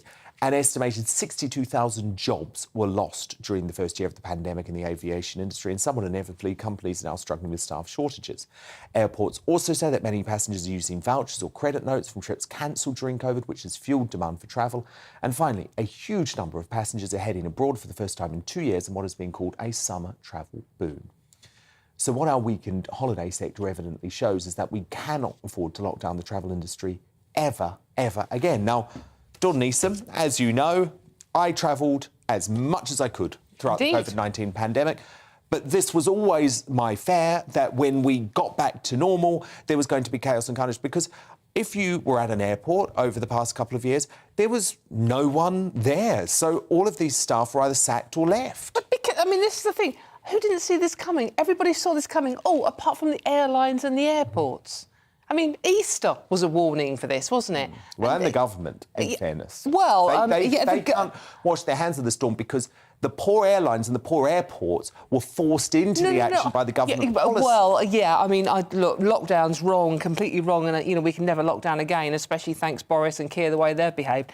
However, it's the airlines and the airports have behaved appallingly to staff. They got rid of staff unnecessarily. Furlough was designed to protect jobs. The airlines didn't use it for that. They just got rid of loads of staff. Do you think they used it, Dawn, as an opportunity to save money in the long term? Yes, I do. I think, and they've treated staff accordingly. They cut wages by 10% of ordinary workers, who the ones they kept on. They cut their wages by 10%, Dan. They still haven't got that money back. Meanwhile, the bosses running the airlines have got their 10% that they gave up back. So it's really not fair. And the poor people that are there working in the airports now are facing the frustration and the anger, understandable frustration and anger, of people trying to go on holiday. And the fact that people are being told at the gate, with 10 minutes to get on the plane, that their flight has been cancelled. It's just absolute madness. It's your worst time. Calvin, what makes me so angry about this, though, like a lot of things at the moment, is the mainstream media coverage of this situation. Because, any time something was caused, even a tiny little bit, by COVID, they would immediately run and say, COVID has caused this. No one in the media is really properly acknowledging the fact that we are here because of lockdown. All of this chaos is because of the consequences of lockdown. So whoever you blame for that, whether it's the government or whether it's the travel companies, we are here dealing with this chaos because we unnecessarily locked the travel industry down for 2 years. Yeah. The media are over-sensationalising it, or they have been. The government used draconian measures, which they shouldn't have done. But this is one of the few times in my life where I actually agree with the unions. I think the travel industry, they may have furloughed 11,000 people, but they sacked 8,000 people. That is ridiculous. They should have, there's an element of noblesse oblige. If they couldn't look after their own staff when they needed it, what's the point of them? And, it is awful, all these people queuing for hours and then to find out that their holiday is cancelled usually I'd say, just holiday in Britain. But these are people that, it's not just half term, it's not just Jubilee week. These are people that haven't been abroad since, the pandemic hit. People deserve a holiday away. Remember, the whole holiday in Britain thing isn't possible for a lot of people because the cost of holidaying in the UK absolutely skyrocketed because of the fact that the rest of the industry was shut down. I do have sympathy, though, I have to say, not for all of the travel companies, but I do have sympathy for a lot of them because they've been put in an untenable position. Remember, Calvin, they're not actually making new money on a lot of these trips because it's for, a lot of them are for trips and for flights that were actually paid 2 years ago. So the lockdown should not have happened, but as it did, the travel companies should have looked after their staff. Nigel Nelson, surely this chaos is proof that we should never lock down again. I don't think you can actually put the two together. Oh, no, you can. He just did. Well, he just did. Yes, indeed he did. But I consider lockdown was essential. I think that a lot of lives were saved because of it. However... Do you have proof of that? Do I have proof of that? Well, what you can prove is how many people actually died of COVID. Not with other things. Well, I mean, you're talking about 148,000 people where it was an underlying cause compared to, say, flu and pneumonia, only 35,000 people. So we do know that COVID killed far more people at its height. No, 32 times. There's something thousands of people who had COVID, but also had underlying conditions. But people who died only COVID... No. 170,000 are the number of people who had COVID on their death certificate. 148,000 of those had it as the underlying condition which killed them, in the same way that 35,000 people over the last 2 years of the pandemic. That's correct. I think Nigel Farage did a good report on this on this channel. You can look the figures up on gov.uk if you believe the Office of National Statistics, really. It is there. So I'm not going to blame the lockdown for it. What I do blame, like Dawn and Calvin and you do, is the lack of planning by both the holiday companies and the airlines. Holiday companies shouldn't have been selling holidays they couldn't actually deliver. The airlines must have known they didn't have the staff to cope with the increased demand now. And Grant Shapps for ending furlough, well, it wasn't him, it was Rishi Sunak, but Grant Shapps were not planning for this. So furlough ended back in September, restrictions carried on for another 6 months. Yeah, well, we couldn't afford to keep paying. But the other thing here to realise is there are 20,000 people... never have locked down. No, and I totally agree. And going back to the deaths caused by COVID, the figures you can argue about all night, and people will do. However, we have 740,000 now potential cancer cases. How many of them are going to be? Of course, exactly. We have no idea of the death toll from lockdowns because, again, there's no interest from any one official to actually find out. I really do think, Dan, that it will kill more people than COVID ever did. Completely agree. Now, one of the most bizarre legal battles in recent times has just got a lot more dramatic, with legendary singer Sir Van Morrison suing Northern Ireland's Department of Health and its Minister Robin Swan. So he's the writer of unforgettable hits like Brown Eyed Girl and Moondance. And during the coronavirus pandemic, Sir Van released new music that spoke out about the damage caused by lockdowns. And yesterday, he announced that he's taking legal action following Robin Swan's opinion piece in Rolling Stone magazine, where the politician called Van's new songs a, quote, smear on those involved in the public health response to the virus. And this is just the latest chapter in the pair's unexpected court saga, with Robin Swan already suing Van after the singer called him, quote, very dangerous during a dinner in Belfast last year. So as legal battles go, it might not be quite as glamorous as Wagatha Christie, but I'll still be getting the popcorn out for that. Very impressed with Van Morrison over the past couple of years. And another day, another Joe Biden gaffe. During a speech for Memorial Day, which is a US holiday that mourns those who died while serving in the armed forces, the president unwittingly seemed to start talking down democracy. Look. Ladies and gentlemen, today we remember and we reaffirm freedom is worth the sacrifice. Democracy is not perfect. It's never been perfect. But it's worth fighting for. Democracy is not perfect. It's never been perfect. There's your leader of the free world, folks. Dawn Newsom, got your head in your hands over there. Calvin Robinson, Nigel Nelson, do stand by, because coming up, as the poor villagers of Linton-on-Ouse revolt against plans to turn their community into migrant camp. Does the controversy prove we need to implement the Rwanda plan? My Superstar panel return to debate that as the media buzz continues after 10:30. But next, can the public really forgive and forget the damage Prince Andrew has caused to the monarchy? While the Archbishop of Canterbury reckons we should move on. The Crown's royal historian Robert Lacey gives his view on this bombshell breaking news soon. But first, Britain's favourite tenor Alfie Boe joins me to explain why his powerful version of God Save the Queen just has to be #1 in the Jubilee chart battle against the Sex Pistols. He's live from Las Vegas, straight after the break.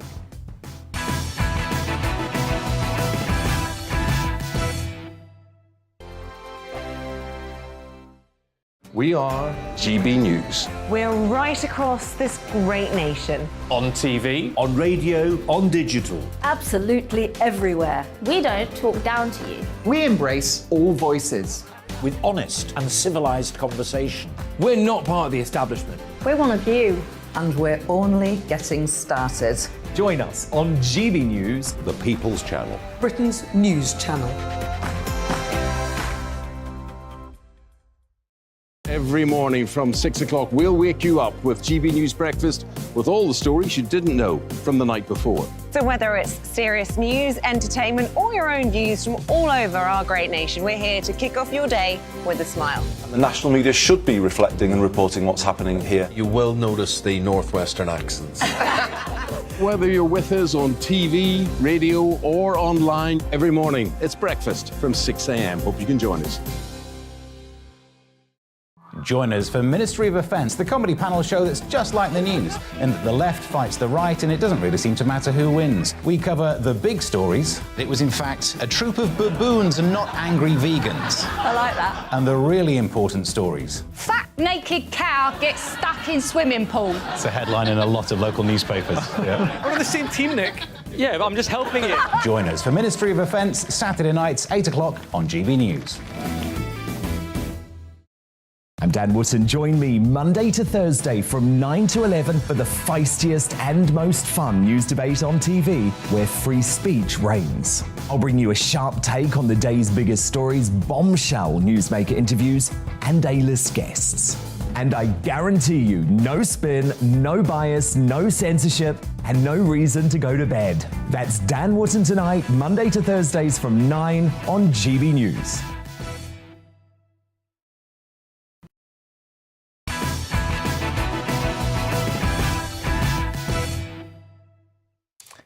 Welcome back. I'm joined now by Robert Lacey, one of the world's preeminent royal biographers and historical advisor to the Netflix award-winning drama The Crown.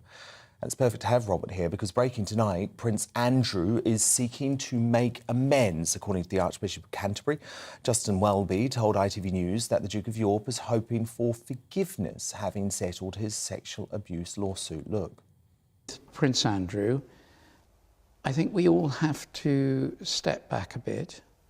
He's seeking to make amends, and I think that's a very good thing. Robert Lacey, I mean, I don't agree. I have to be honest. I don't understand what Prince Andrew has done to make amends. Certainly, as the British public or his subjects, we haven't seen him make amends in any way, have we? No, we must remember, of course, that there we saw the Archbishop cornered by an interviewer almost as skilled as yourself, Tom Bradby, who was the man, of course, who got the Sussexes to reveal their break, and you were involved in that, but that's another story. So you don't think he planned to say that? I certainly don't think he wants, because since then, his office has issued a statement making clear that in talking about forgiveness, he wasn't implying that Prince Andrew was guilty of anything, and also saying that really it's not what we're it's not what the Jubilee is about. Because this is a huge distraction right now for the yes, Queen. I mean, it has been a most unfortunate episode in recent royal history. And it would be the last thing that you'd want brought up when we're all going to go out in the streets and celebrate 70 years with the Queen, but also, of course, 70 years of all of us surviving in one way or another. Of course, and I think this week should be all about the Queen, but the fact is this is a public intervention from a very high-profile religious figure. To me, he seemed to be backing Prince Andrew. And I think it does raise the question, because, look, I've been reporting on Andrew for many, many years, and Robert, you know as well as I do, this is not a bloke who's accepted he's going to take a behind-the-scenes role. He is absolutely determined to get back on that balcony before the death of the Queen when he knows that Prince Charles, probably supported, well, in fact, definitely supported by Prince William, are going to attempt to banish him. You know more than I do about what's going on behind the scenes. When I heard, though, that phrase, making amends, I couldn't help thinking back to an earlier episode in the Queen's reign, the Profumo scandal that some of us remember, when John Profumo, the minister accused of sexual impropriety, vanished for 12 years doing good work in the East End of London at his own expense, unpaid, before anybody talked about making amends. Well, I'm not aware of Prince Andrew making 10 weeks of amends. And so while I think many people will feel, as a man of God, the Archbishop had to say that, I don't think many people will be sharing his opinion at all. No, because the fact is Prince Andrew had an opportunity to clear his name in court. He didn't do that. He agreed to the settlement with Virginia Giuffre. Now, some people say he did that for the sake of his mother and the Platinum Jubilee year, and maybe that's why his mother is hoping that the public forgives him. But I think you're completely right. As it stands, we haven't seen what he's done to clear his name. And I think this is going to remain a very thorny issue for the royal family. As is, by the way, our favourite Californian couple, the Duke and Duchess of Sussex, who are also flying in, possibly as soon as tomorrow, Robert Lacey, for this Jubilee. What do you think their presence is going to do? Because actually I've been speaking to people close to the royal family over the past few weeks, and some members of the public might be shocked by this, Robert, but they say senior royals are actually much more uncomfortable at the moment about being in the same room as Harry and Meghan than they are about being in the same room as Prince Andrew, believe it or not. Well, I mean, one of the reasons, of course, is that Prince Andrew has at least shut up since the disgrace, although there are these leaks from various friends. Meghan and Harry, of course, have not shut up. I mean, people are always comparing them and the incident to the abdication when the Duke and Duchess of Windsor went into exile, when a British prince was led astray by an American divorcee. Well, they went into exile and said no more. That is not the case with Harry and Meghan, and we know that there is this multi-million-dollar memoir due to come. And we've already heard Prince Harry talk about how he wants to explain the problems of his upbringing, the way in which those are sort of systemic in the royal family. Now, that is a pretty direct criticism, at least of his father, if not of his brother. And so it's very difficult to see this particular rift being mended. And the Queen apparently has set aside time to meet her new grandchildren, that she, certainly the little granddaughter she hasn't had a chance to see before. This is an olive branch in the best tradition of the Queen, and let's hope it will lead to more harmony. Well, Lacey, stand by, because I do want to talk about the Queen, because it's all about her in just a moment. Actually, let's do that first, actually, Robert Lacey, before we go to Las Vegas, because this is about the Queen. It is her week. She has had a remarkable renaissance, I think it's fair to say, over the past month. We were incredibly worried about her health when she missed the state opening of Parliament. But like the courtiers around her insisted, it did feel like this was very much a planned strategy to build back her health in time for the Royal Jubilee. And my goodness, she was there at the opening of the Elizabeth line. She was there at the big ITV event at the horse show in Windsor. And I mean, Robert, it almost feels like overnight she's 20 years younger again. I thought it was wonderful at the horse show, the sheer joy on her face. And I couldn't help thinking, perhaps a little maliciously, that as she looked at that week that started with the opening of Parliament, when she'd have to read out the platitudes of Boris Johnson and his government, and then looked at the end when she could look at her horses enjoying themselves, she made a choice. And I think she made the right one. And I think everybody else feels just the same. So she has bounced back, and I think it is wonderful to see. And we're going to see it. Well, you know, her minders have been properly cautious. But, you know... for good reason, I think. Yes, but the wonderful way in which she's been quite open about it, you know, when she met those officers, do you remember, who came into the temple? She said, look at me, I can't move. She's got a spontaneity about her these days that I think we're going to see more of this in the next few weeks. Robert Lacey, a fascinating analysis as ever. Thank you so much. Of course, Robert's latest book, Battle of Brothers, the true story of the royal family in crisis, is out now. But I think we're ready to cross to Las Vegas, where we're joined by the acclaimed classical singer Alfie Boe, who has teamed up with the legendary soprano Sarah Brightman to release this beautiful version of the national anthem in celebration of the Queen's Platinum Jubilee.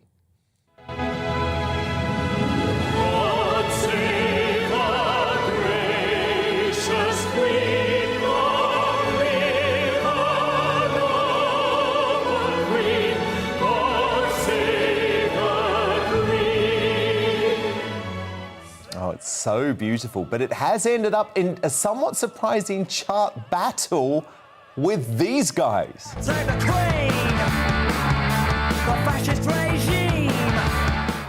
Oh, yeah, they're always there to cause trouble, aren't they? The Sex Pistols reissuing their once-banned punk rock song, which shares its title with the national anthem in physical form, which was originally released to mark the Silver Jubilee.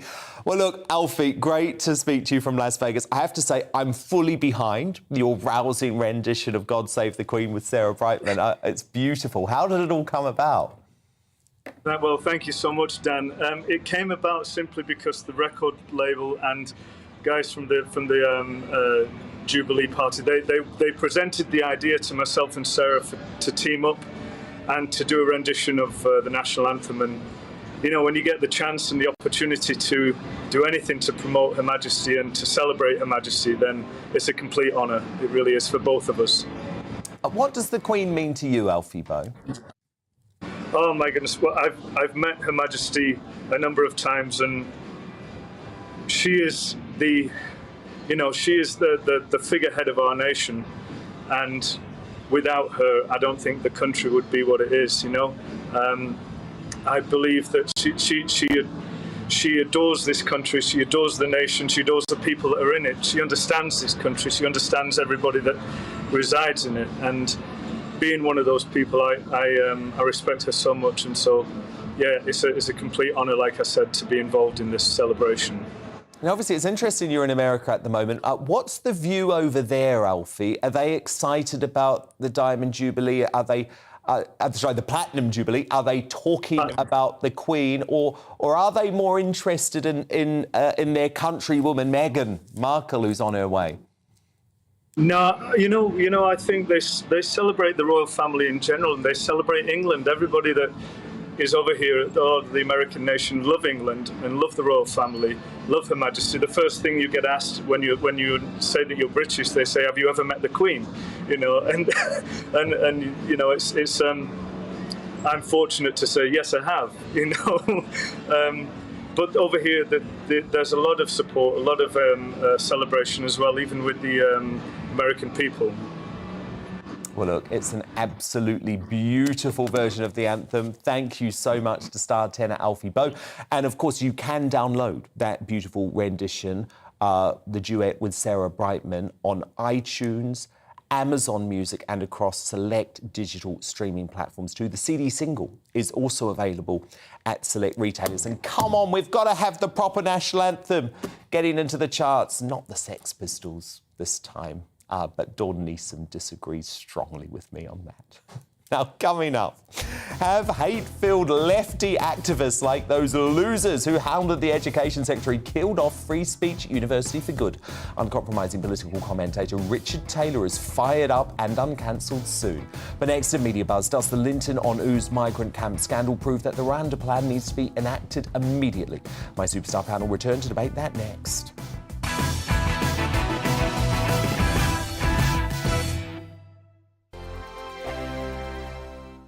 We are GB News. We're right across this great nation. On TV, on radio, on digital. Absolutely everywhere. We don't talk down to you. We embrace all voices. With honest and civilised conversation. We're not part of the establishment. We're one of you. And we're only getting started. Join us on GB News, The People's Channel. Britain's news channel. Every morning from 6 o'clock, we'll wake you up with GB News Breakfast with all the stories you didn't know from the night before. So whether it's serious news, entertainment, or your own views from all over our great nation, we're here to kick off your day with a smile. The national media should be reflecting and reporting what's happening here. You will notice the northwestern accents. Whether you're with us on TV, radio, or online, every morning, it's breakfast from 6 a.m. Hope you can join us. Join us for Ministry of Offence, the comedy panel show that's just like the news, in that the left fights the right and it doesn't really seem to matter who wins. We cover the big stories. It was in fact a troop of baboons and not angry vegans. I like that. And the really important stories. Fat naked cow gets stuck in swimming pool. It's a headline in a lot of local newspapers. Yeah. We're on the same team, Nick. Yeah, but I'm just helping you. Join us for Ministry of Offence, Saturday nights, 8 o'clock on GB News. I'm Dan Wootton. Join me Monday to Thursday from 9 to 11 for the feistiest and most fun news debate on TV, where free speech reigns. I'll bring you a sharp take on the day's biggest stories, bombshell newsmaker interviews, and A-list guests. And I guarantee you, no spin, no bias, no censorship, and no reason to go to bed. That's Dan Wootton tonight, Monday to Thursdays from 9 on GB News.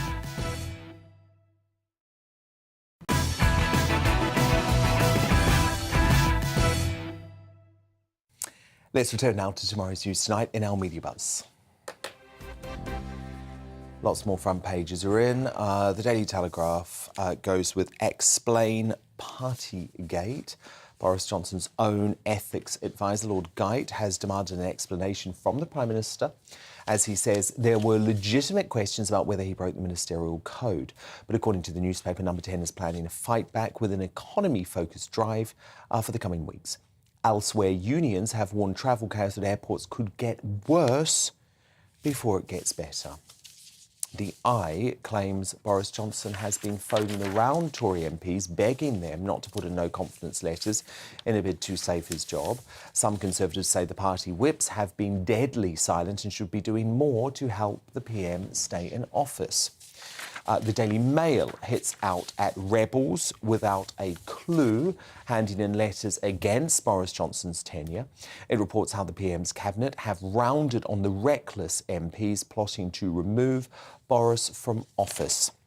And in a break from Partygate, Forgive Andrew is the Daily Mirror headline, as the paper leads with Justin Welby's suggestion that the Duke of York should be forgiven, which it says could cause upset for victims of abuse. And pictured there is ex-England footballer Michael Owen with his daughter Gemma, who has promised her dad she'll keep it classy. And the Love Island villa, to be honest, I'm not sure if that's possible in that villa. More on the Media Buzz now with tonight's superstar panel. Former editor, current columnist at the Daily Star, Dawn Neeson, the Conservative commentator, Calvin Robinson, and political editor at the Sunday Mirror, Nigel Nelson. Breaking tonight, the Home Office has confirmed the first migrant removal flight to Rwanda will take place 2 weeks today. And the ingenious scheme couldn't get underway soon enough after a proposed migrant camp in Linton-on-Ouse, dubbed Guantanamo-on-Ouse, was delayed following a local revolt. The former RAF base was due to receive its first 60 asylum seekers today, but the Home Office delayed it after villagers, Hambleton Council and local Tory MP Kevin Hollinrake opposed the plans, which would see 1,500 asylum seekers descend on the North Yorkshire village. The mainstream media continues to ignore the migrant crisis on the whole, but GBNews Home and Security editor Mark White rightly put focus back on it yesterday with his exclusive report revealing the Home Office is using a staggering 30,000 hotel rooms every day to house refugees. The rooms cost the UK taxpayer almost £5 million a day, and the Home Office had hoped that its Linton-on-Ouse plan would help to end its unsustainable reliance on pricey hotels. With that plan seemingly dead in the water, the whole controversy has only justified the Rwanda plan even more and shown that we need it implemented straight away, surely, Calvin Robinson? Absolutely. Well, some people thought it wouldn't happen, and it's happening 2 weeks today, and it's already working. We've seen this over in the papers recently. But 30,000 hotel rooms. They're propping up the entire hotel industry. That's £1.8 billion a year. Or stopping all of us hapless folk who are trying to go on holiday in Britain Exactly. be able to pay for a hotel That's room. why we can't. 1 million immigrants last year. That's the size of a city. Whatever happened to take back control? Dawn, you are completely against the Linton-on-Ouse plan? Yeah, absolutely, because I've got sort of like relatives who live on the Kent coast and, in the towns on the Kent coast. People really are suffering with a number of migrants there. Sort of like one particularly family member was pushed out of the way in the local supermarket by someone who was shoplifting, a migrant.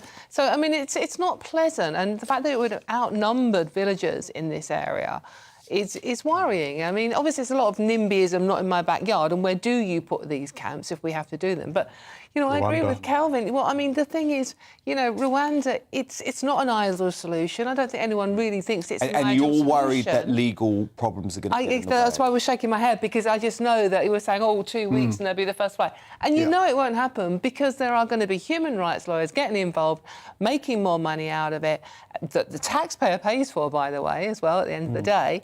And I'll believe it when I see it, to be honest with you. OK, so Nigel, do you support the Linton-on-Ouse plan? I understand what they're saying, but this has been going on all over the country. Priti Patel has been trying to find somewhere where she can put asylum seekers.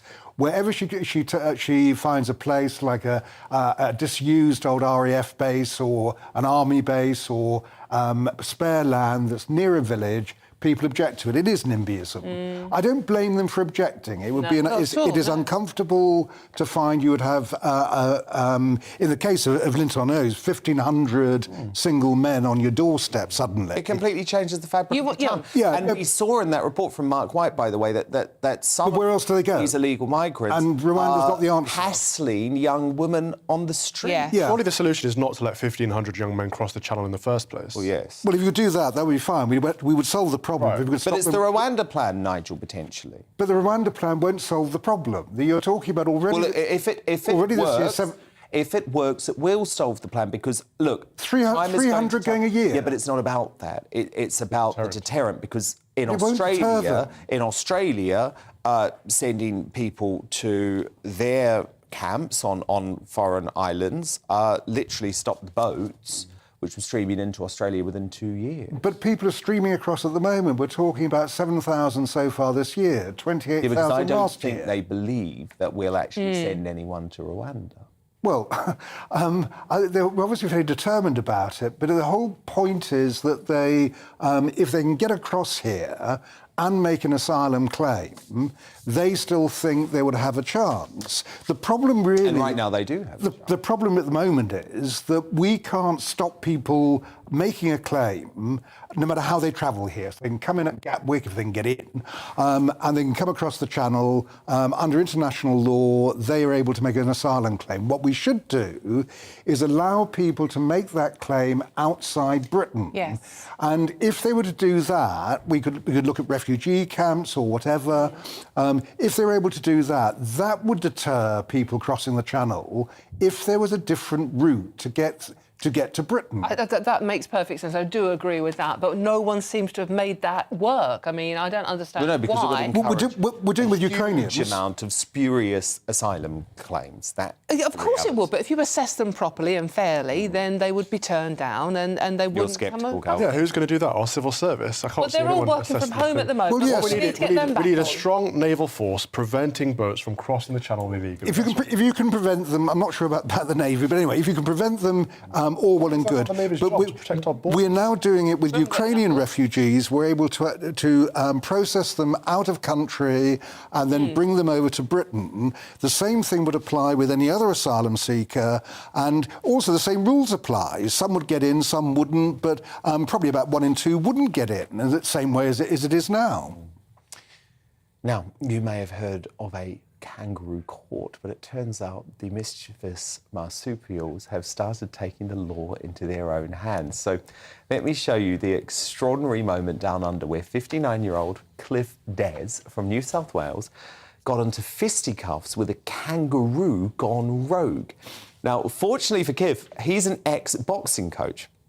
And the Aussie certainly needed every bit of his experience for this unexpected bush bout, which lasted an astonishing 6 minutes and 22 seconds. Wow. Wow. Here is the true Australian hero breaking down the fight.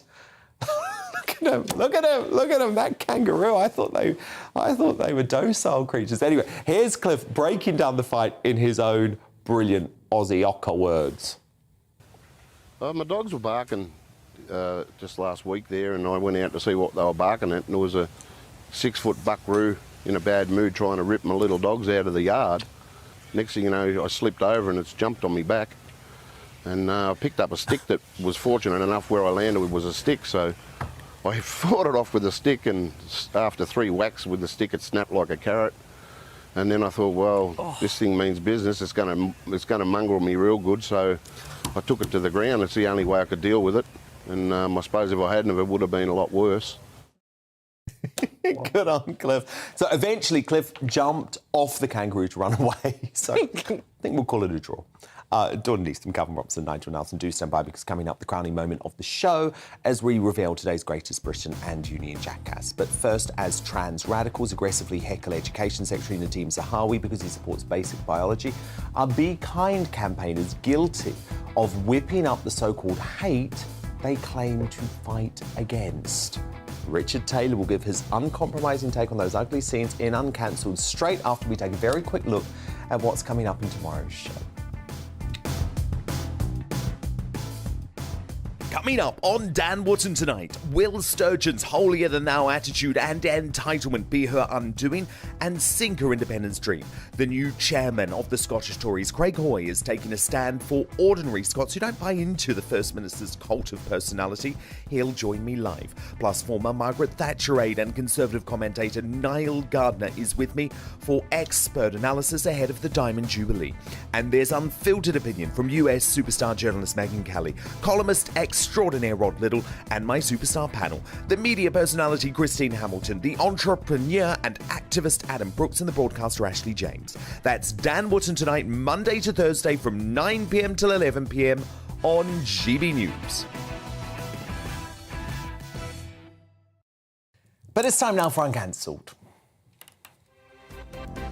And this is where Britain's top commentators speak out on controversial issues without the fear of the cancel culture sweeping the rest of the media.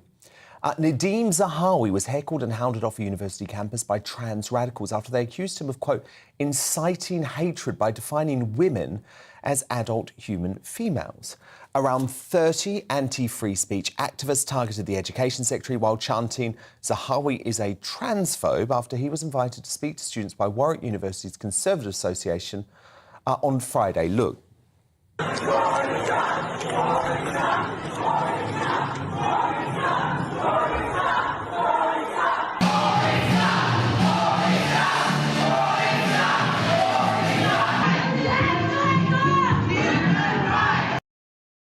In a statement issued by Warwick Pride before the talk, they called for Zahawi to be deplatformed, branding him a, quote, reactionary, harmful transphobe. That's because he defended Sussex lecturer Kathleen Stock, who was forced to quit her job after receiving death threats for her views on women's rights. surprise, surprise, one of the ringleaders was the son of Labour grandees Yvette Cooper and Ed Balls.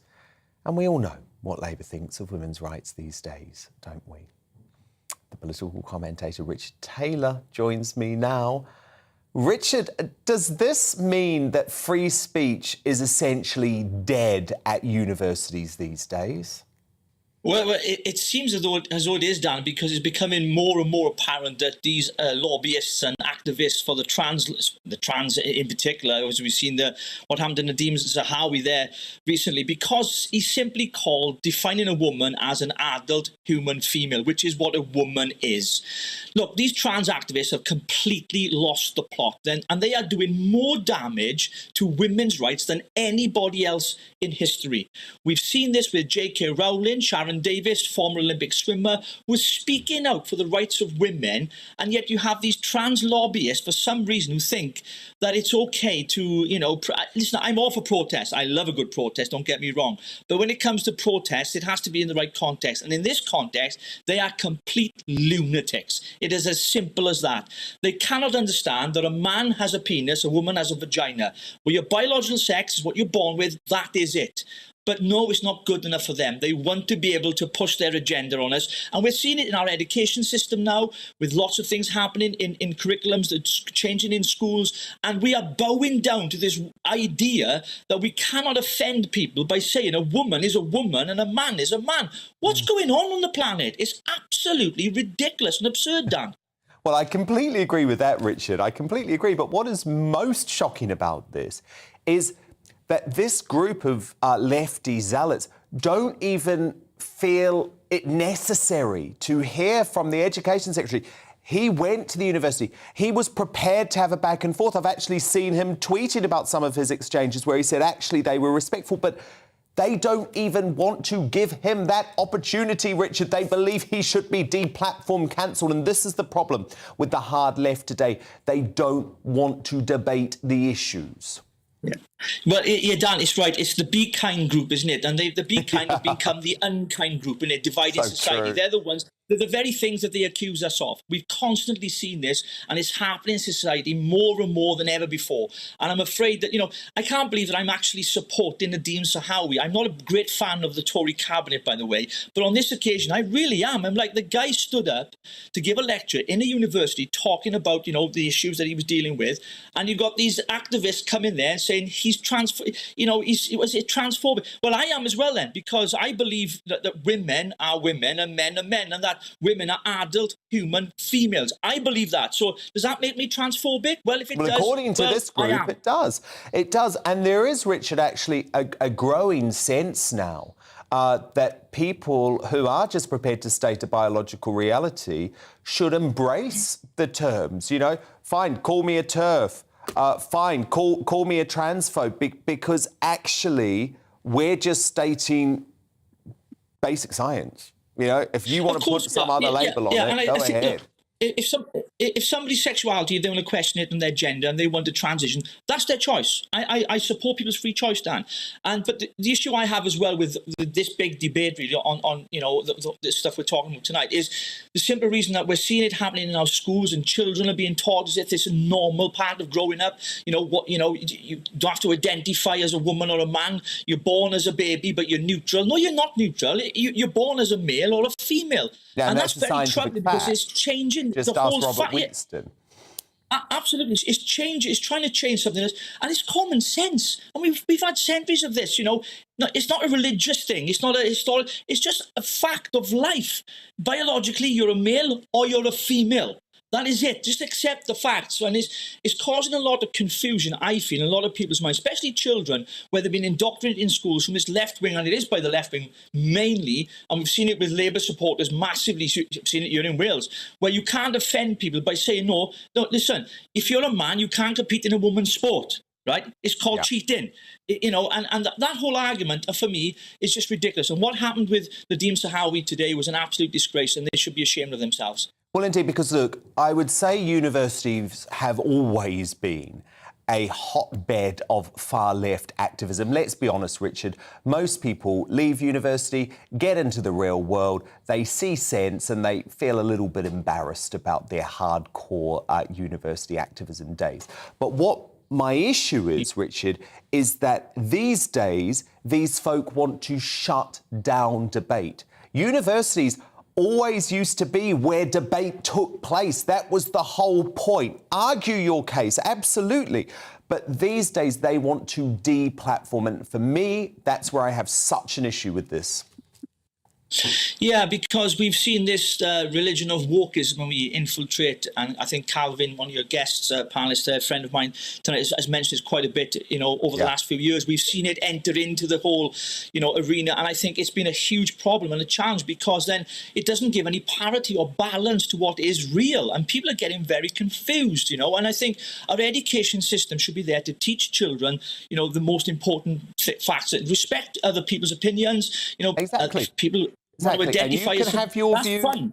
Yep. Absolutely, but let's absolutely. debate but it. at the end of the day, we got to get to the point where we get into a place now. What I'm seeing for myself is I'm shocked at the level of what even the BBC, who called J.K. Rowling's opinions unpopular when she said, we need a safe space for women. I mean, what's that about? But they've been forced to apologise for that, and shame on them for making the comment, because if the BBC were in touch at all, Richard, with everyday Brits, they would actually understand that J.K. Rowling's opinions are overwhelmingly popular. And it just shows the little bubble that they live in. Richard Taylor, our Welsh wonder, thank you so much. Brilliant tonight. We'll speak soon, Richard. But it's time now to reveal today's greatest Britain and Union jackass. My superstar panel back with me. Dawn Neeson, your greatest Britain nominee, please. It's a collection of people, really. It's everybody that is going to have a damn good party this weekend and celebrate the Jubilee. I don't care whether you're a Republican or a Royalist. We need a party, and I think it's down to us all to have big hugs, have with our families, our friends and our neighbours, and just have a good time for 4 days. Calvin Robinson, your nominee.